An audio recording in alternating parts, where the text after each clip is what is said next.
Hey guys, it's Otti again. I'm sitting here at the Amphi Festival. Besides me, Daniel from the band Authentic Perfection. First of all, hello. hi. We will be playing here tonight. That's the plan, yes. As headline of the theater stage. Yes. But first of all, maybe people might that don't know you. So maybe can you introduce yourself? Who are you exactly, and what's Authentic Perfection?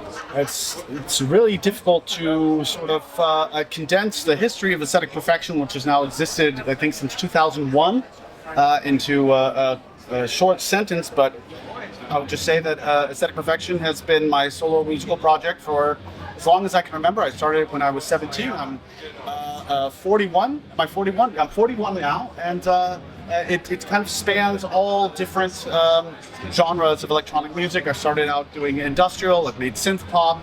I've made metal. Basically, anything that I'm inspired by to create, that's what I do. And this the funny thing about aesthetic perfections, many people would say it's industrial, but you have so many styles and you sometimes call it industrial pop. Yeah. So what's the pop aspect of it? How would you describe this? I think the whole industrial pop philosophy began with me when I was a teenager, because when I was first getting into, actually let's go back a little bit further. When I first started getting into music, it was because my mom listened to Top 40 radio. And so I grew up on Madonna, Phil Collins, all of the pop music of the late 80s and early 90s.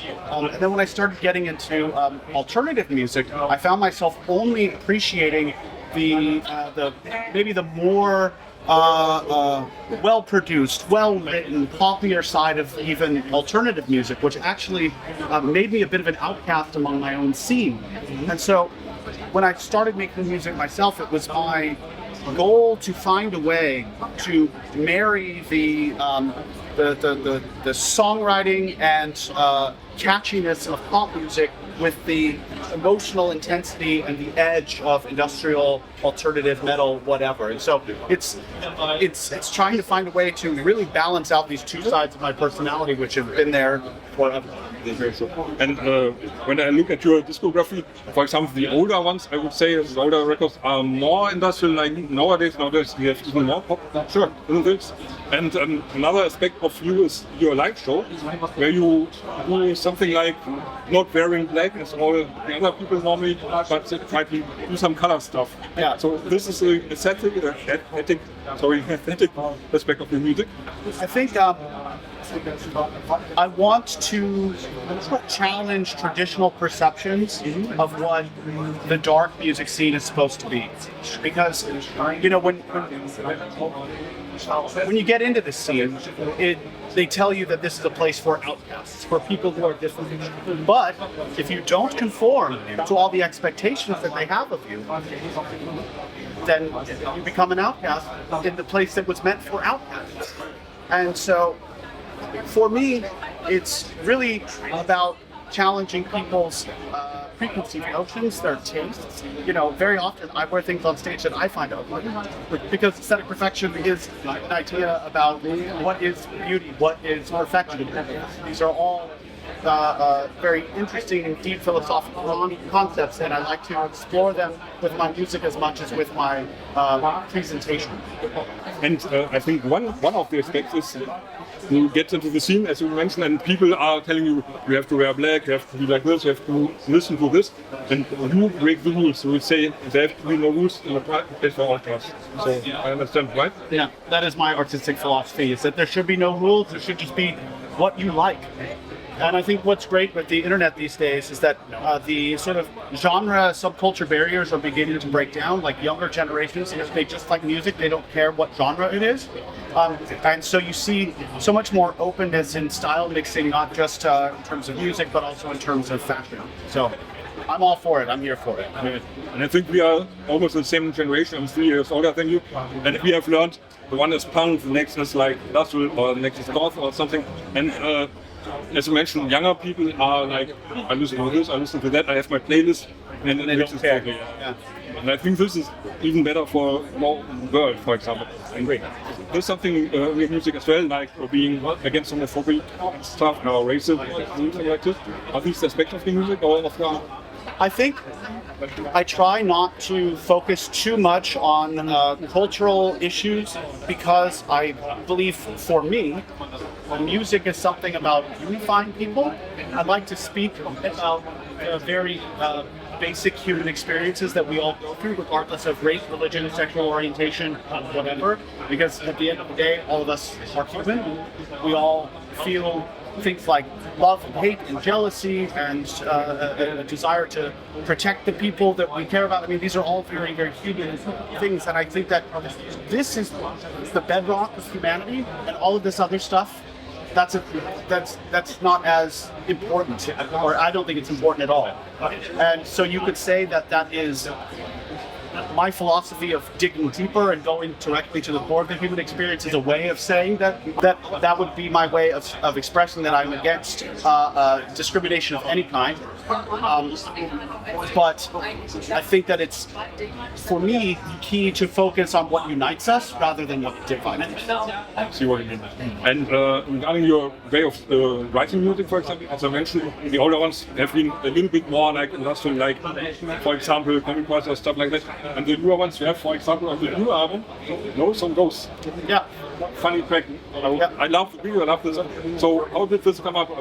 Was it just the same thing you would want? I fucking love Christmas. And I wanted to make a Christmas song. And I thought nobody, as far as I know, has ever made a Christmas ballad in this scene. So I went to my friend Chris from Lord of the Lost. I had this idea, and we finished it in his studio together. And a good friend and collaborator of Lord of the Lost, Frontmann in Hamburg. We finished the song in like 10 hours, something like this, and I was so happy to finally have made this completely unexpected Christmas ballad. I totally love it. I have to say, there has been, Unheilig has done some Christmas ballad album many years ago, but I think it's rather different. A little bit, maybe. Well, I the first one that I was aware of. So nobody's ever original.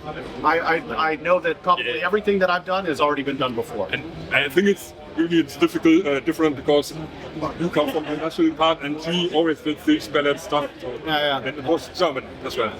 Okay. He sing in German, although he can speak German as well. No.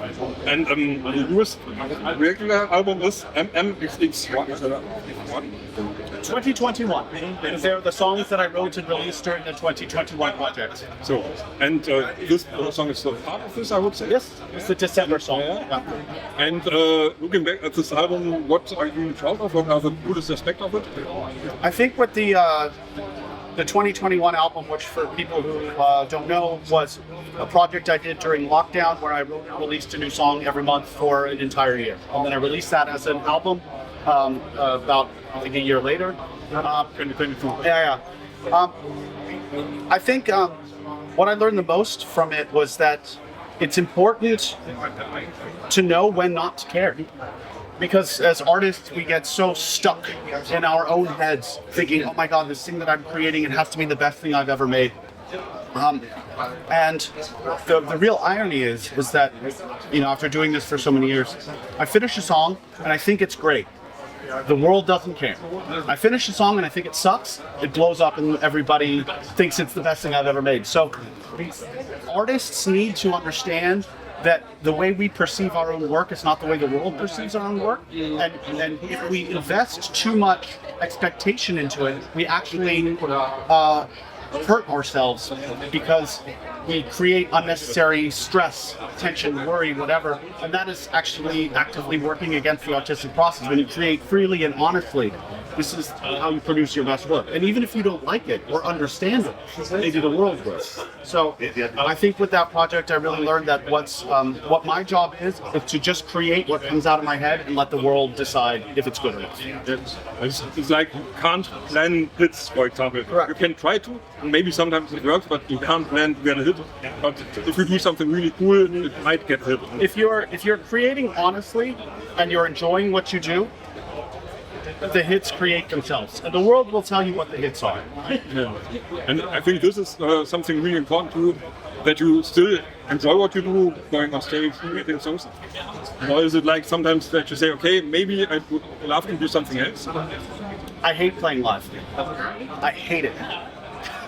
Why do you do it? Because it makes people happy. Okay. Well, that's a good reason. So I don't do it for me. I do it for people who enjoy the music, want to be a part of that experience. And so when I look out and I see the enjoyment that the people are getting from what I'm doing, it's worth it for me because I'm actually such a shy person in real life. And the persona Daniel Graves is very exhausting to inhabit, right? So this person that you're talking to right now, it's me, but it's a very sort of hyped up, exaggerated version of me. It's like the reality is that I'm a little bit shy. I don't like the spotlight. I want to just make my art and go home. But I see the power that my music has on people, and I see the joy that it brings them, and I want to share that with them. That is why I was surprised, because on stage you feel or look like you enjoy it, but I think it's the interaction. If people wouldn't enjoy it, you wouldn't enjoy it as well. Yeah, I mean, it's very hard to be that character when people aren't having fun. But when you see the energy, you feel it, and you say, okay, like this is worth it. Because it's, for me, it's like I said, it takes a lot. It's very difficult. There's so much emotional energy that it takes for me to be this person. And if I can bring joy to people doing that, then it's worth it. But do you like to talk to people afterwards, after the show, getting their feedback? And I prefer that to playing live. I like talking to people and having a drink after the show much more than I enjoy being on stage. So will you be, for example, at the after show concert tonight here at Amphi Festival? Yes, I'll be around. And I think I will let you go very soon, but I have to ask, because you have the pop aspect in your music, did you ever have some radio airplay with some of your songs? I don't believe so. Like maybe once or twice, you know, some radio station or a friend played one of my songs, but never anything regularly. So, still hoping one day. I think I saw Rock Antenna here. If they want to play me someday, We're sitting here. Yeah, Rock Antenna, play me. I'll sign off on it. And Radio Bob, for example. Yes. That's right. At any radio station, you have my permission. Great. Last thing, what's coming next after the Amphi Festival? Where are you going? What are you planning? Do you plan anything? I've got a 2-month-long U.S. tour in September, so lots of shows. lots of shows That you don't like, that I don't like, but you will do because of the people. but I will do it because I like making people happy. Yeah. Cool. So, do you have something free you want to tell the people before you leave? Some message? Thanks to everybody who's been on this wild journey with me for the last 20 years. Let's do it for another 20 until I fall over. I will be with you. All right, awesome. Thank you so much. Thanks for the nice talk. Yes. Thank you guys for watching. Athletic Perfection, great band, and they are really great live. So go to the shows. And I say bye, cheers. Ciao. Servus.